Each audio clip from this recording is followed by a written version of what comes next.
Hello everyone, and welcome to my latest LEGO MOC overview, the Black Pearl. One thing you might wonder right off the bat is what does the official LEGO set look like next to my MOC of the LEGO Black Pearl?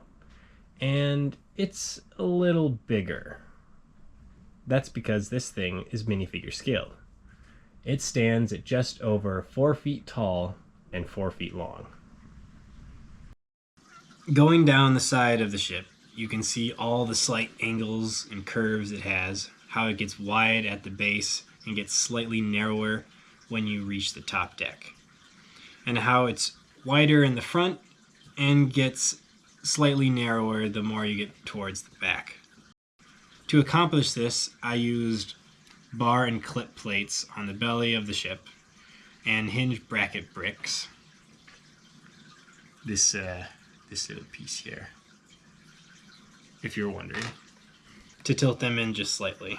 When you reach the top gun deck, all the walls that are above that are angled from side to side. So when you look at the front of the ship, that is 24 studs wide. And when you go to the middle of the ship, that's 26 studs wide. And when you get to the back, it gradually gets as skinny as 19 studs wide.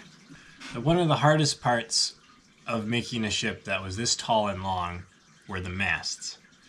Nothing wanted to support its own weight, so all the rigging that you see on the ship is actually doing its job in holding everything together and upright.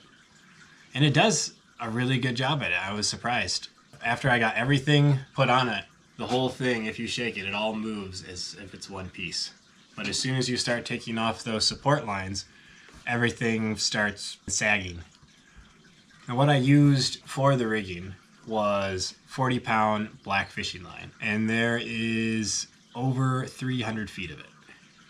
Another fun part about this ship, looking at the flag, you might recognize it. It is the same print that is from the official LEGO set, except it's about 4 times larger. Two other things that I wanted to accomplish in this build is I wanted to have some functionality. So what I decided is I wanted to have a working rudder that could be turned from the helm. And I wanted to have anchors that would actually go up and down. So for the rudder, I just looked up how they worked on ships back in the day, which is fairly simple. It attaches 2 ropes that go straight down, attached to 2 pulleys that go over to the walls, and then those pulleys make it come back in to a horizontal beam, which is attached directly to the rudder.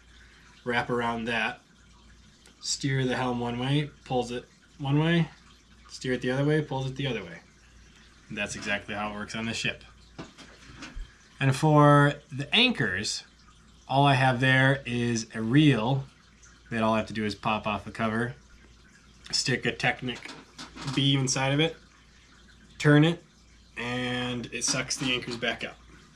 Another fun fact about the anchor is I wanted it to be one piece, but LEGO didn't make anchors that were big enough. So I thought, I wonder if LEGO Duplo has made an anchor before. And it turns out they had.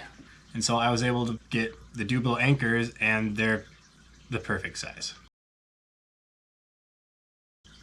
Now, the only interior that I have in this ship is in the captain's quarters. And the reason that being is all the rigging that is on this ship would make it really hard to get to any interior that would be inside it in the first place. And also all the masts, they can't just be sitting on the top deck. They have to go through the floors to attach to the keel, which is that center beam that runs through the entire ship, and that's how this entire ship is supporting itself. Which is also just like in a real ship, but it makes it taking it apart as like a play set not really possible. So you can see in the interior of the captain's quarters, I have Captain Jack Sparrow enjoying a bottle of booze, and I have all his little trinkets, some callbacks to other themes, and I got a rug on the floor, which I think it all turned out very well.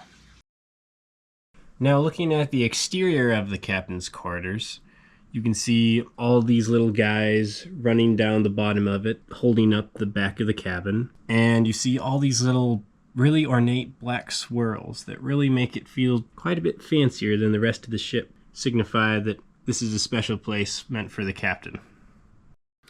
Now going down the top decks of the ship, we have the skylight looking down into the captain's quarters.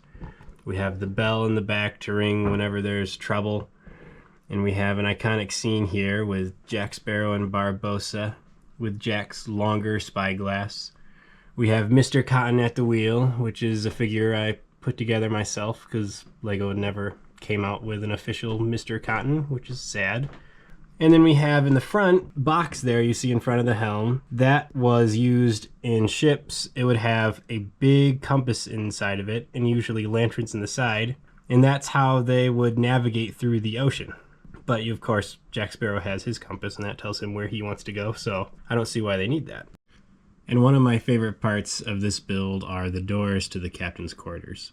These doors were used in sets in the 90s and 2000s for the castle themes and El Dorado themes, and they're the perfect size for this build. And also next to him I have a skeleton guy holding onto a treasure chest. He is a guy I like to put in all of my big MOCs, so watch out for him in any of my other big builds.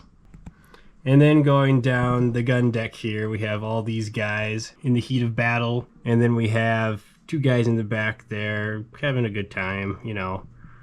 And then going to the front here, we have some people climbing up the rope ladders. We have the one character that is just called the Chef, released in one of the Pirates of the Caribbean sets. Never actually see him in the films. He was in the game for a little bit.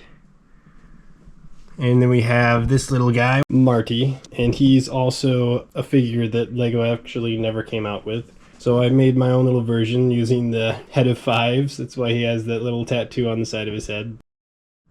And then finally at the front, we have the figurehead. This was a very fun, very challenging build. My first brick-built character, I guess you could say. It was very fun to capture. One last fun touch that I wanted to add to this Black Pearl was the fax card. This is something else you also see Lego do with their UCS sets, and I thought it was something that made it feel like a nice display piece and a bit professional. And there it is, my overview of the Black Pearl. I hope you enjoyed it, and please like and subscribe, and watch out for my next crazy big MOC. Goodbye.